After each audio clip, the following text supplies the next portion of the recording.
ایک عظیم سلطنت کا بادشاہ اپنی دولت اور شان و شوکت پر بہت مغرور تھا۔ وہ سمجھتا تھا کہ دنیا میں اس سے زیادہ طاقتور اور عقل مند کوئی نہیں۔ اپنی رعایا پر حکومت کرتے ہوئے وہ اکثر غریبوں کو حقیر جانتا اور فقیروں کو اپنی مجلس سے دور رکھتا۔ ایک دن بادشاہ اپنے وزیر کے ساتھ شکار کے لیے نکلا۔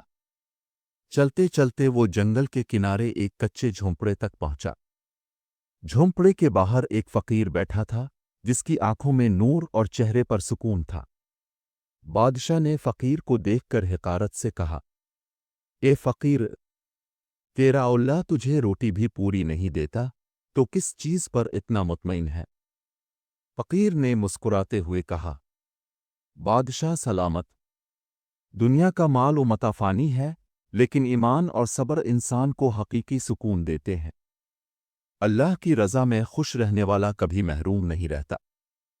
بادشاہ کو فقیر کی باتوں پر ہنسی آئی اور وہ غرور سے بولا، اگر تیرا خدا اتنا ہی کریم ہے تو یہاں کیوں بیٹھا ہے؟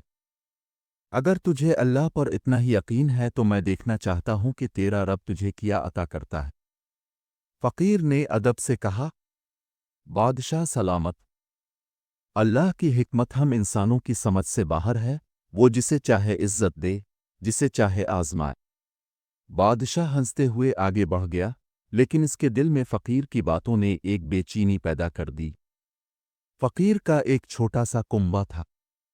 اس کی ایک بیٹی تھی جس کا نام فاطمہ تھا۔ وہ نیک دل، صابر اور اللہ پر بھروسہ کرنے والی لڑکی تھی۔ غربت کے باوجود اس کے چہرے پر ہمیشہ سکون اور عاجزی رہتی۔ فاطمہ اپنے والد کا بہت خیال رکھتی اور ہر حال میں اللہ کا شکر ادا کرتی۔ ایک دن فقیر بیمار ہو گیا۔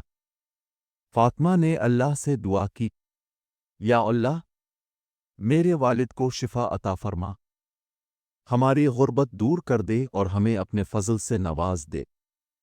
اللہ نے اس کی دعا قبول فرمائی۔ اگلے دن ایک تاجر ان کے دروازے پر آیا اور کہا، میں نے سنا ہے اب کی دعائیں قبول ہوتی ہیں، میرے مال میں برکت کی دعا کریں۔ فقیر نے دعا کی اور کچھ دن بعد تاجر دوبارہ آیا۔ وہ بہت خوش تھا اور اس نے فقیر کو کچھ درہم تحفے میں دیے۔ فقیر نے کہا، یہ سب اللہ کی عطا ہے، وہ جسے چاہے نواز دے۔ بادشاہ کا غرور روز بروز بڑھتا جا رہا تھا۔ وہ اپنی طاقت اور دولت کو ہمیشہ اپنی محنت کا نتیجہ سمجھتا اور اللہ کی نعمتوں کو فراموش کر بیٹھا تھا۔ لیکن اللہ کی تدبیر سے کوئی بے خبر نہیں رہ سکتا۔ ایک دن اچانک سلطنت میں ایک شدید قحط پڑ گیا۔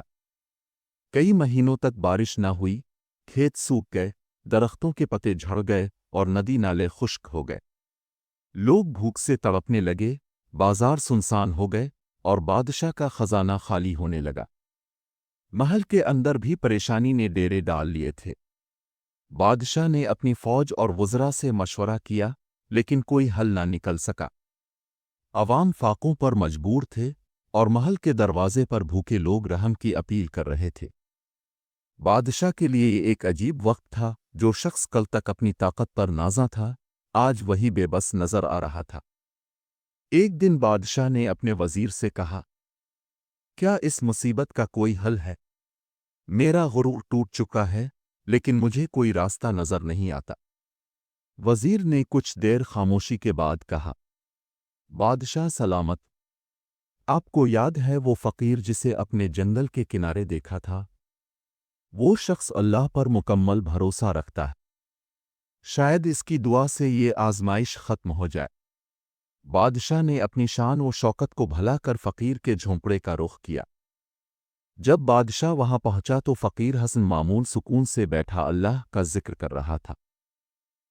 بادشاہ نے جھک کر کہا، اے اللہ کے بندے، میں اپنے غرور پر نادم ہوں۔ میری رعایا بھوک سے مر رہی ہے، میری سلطنت برباد ہو رہی ہے۔ اللہ سے دعا کرو کہ وہ ہم پر رحم کرے۔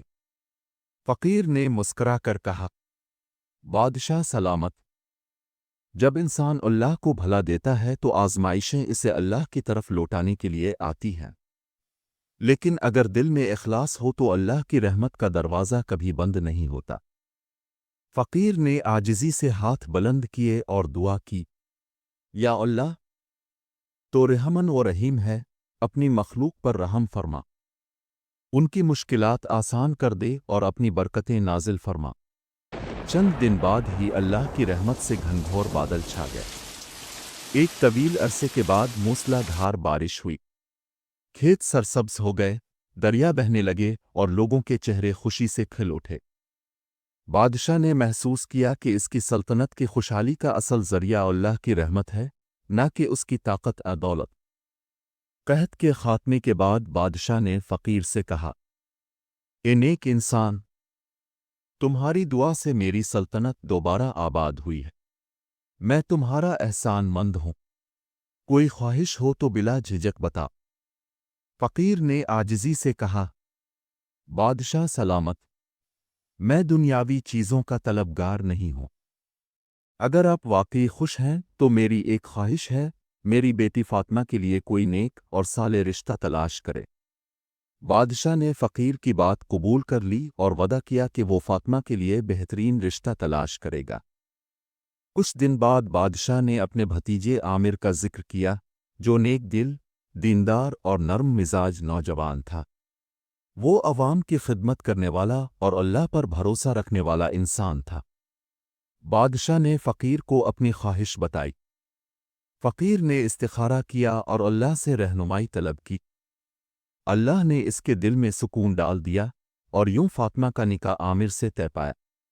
نکاح کی تقریب سادگی سے منعقد ہوئی۔ بادشاہ خود نکاح میں شریک ہوا اور خوش دلی سے فاطمہ کو بیٹی بنا کر رخصت کیا۔ فاطمہ اپنے شوہر کے ساتھ خوشحال زندگی گزارنے لگی۔ وہ دونوں اللہ کی رضا پر راضی رہتے، دوسروں کی مدد کرتے اور ہر حال میں شکر گزار رہتے۔ نکاح کے کچھ ہی عرصے بعد اللہ نے فاطمہ اور عامر کو بے شمار نعمتوں سے نوازا۔ ان کے گھر میں برکت تھی، خوشیاں تھیں اور اللہ کی رحمت ہر لمحہ ان کے ساتھ تھی۔ فاطمہ نے اپنی پرورش کے دوران جو صبر اور شکر کی تربیت پائی تھی، وہ اب اپنے گھر میں بھی قائم رکھی۔ ایک دن بادشاہ نے فاطمہ اور عامر کو محل میں دعوت دی اور کہا، تم دونوں کی سادہ زندگی اور نیک رویہ مجھے بہت پسند آیا۔ میں نے اپنی زندگی میں یہ سبق سیکھا ہے کہ انسان کی اصل عزت اور کامیابی اللہ پر بھروسہ اور اس کی رضا میں ہے۔ فاطمہ نے ادب سے کہا، بادشاہ سلامت، میرے والد ہمیشہ کہتے تھے کہ دنیا کا مال و دولت فانی ہے، لیکن اللہ کی رضا حاصل کرنا سب سے بڑی نعمت ہے۔ بادشاہ نے ندامت سے کہا، میں نے اپنی زندگی کا بیشتر حصہ غرور میں گزار دیا، لیکن تمہارے والد نے مجھے سکھایا کہ حقیقی سکون اللہ پر ایمان اور عاجزی میں ہے۔ بادشاہ نے عامر کو اپنی سلطنت کا مشیر خاص بنا لیا، کیونکہ اسے معلوم ہو چکا تھا کہ وہ نیک، ایماندار اور عقل مند ہے۔ عامر نے اپنی ذمہ داری ایمانداری سے نبھائی اور فاطمہ نے ہر حال میں اللہ کی رضا پر راضی رہ کر ایک مثال قائم کر دی۔ فقیر کی نیکیاں اور دعائیں نہ صرف اس کے اپنے لیے باعث برکت بنیں، بلکہ بادشاہ اور اس کی سلطنت کو بھی اللہ کی رحمت سے نواز دیا۔ یوں فقیر کی عاجزی، فاطمہ کا صبر اور بادشاہ کا سبق آنے والی نسلوں کے لیے ایک روشن مثال بن گیا کہ دنیا کی حقیقی خوشی اللہ کی رضا میں ہے۔